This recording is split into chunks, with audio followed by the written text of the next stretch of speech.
পদ্মা নদী পেরিয়ে লোকালয়ের জলাশয়ে ঢুকে পড়েছিল কুমিরটি। ঘুম হারাম হয়েছিল এলাকাবাসীর। অবশেষে অভিনব কায়দায় এলাকাবাসীর তৈরি ফাঁদে ধরা পড়েছে। শুক্রবার রাতে সদর উপজেলার হাটিপাড়া ইউনিয়নের চৌকিঘাটা এলাকায় কুমিরটি আটক করে এলাকাবাসী জানিয়েছেন হরিরামপুর উপজেলা বন কর্মকর্তা মোহাম্মদ শফিকুল ইসলামকে।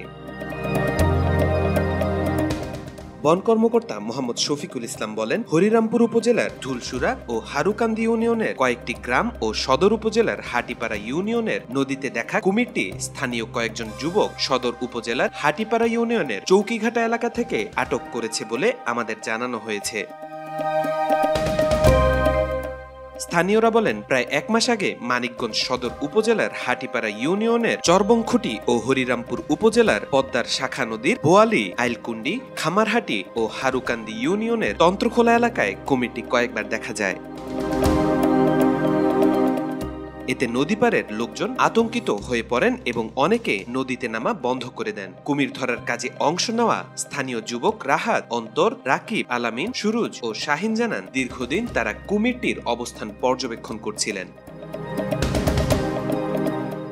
শুক্রবার কুমিরটি দেখে রাত 8:30টার দিকে চৌকিঘাটা এলাকায় সেটি পানির উপরে ভেসে উঠলে তারা দড়ির ফাঁদ পেতে ধরতে সক্ষম হন। তাওফিকুল ইসলাম, আজকাল।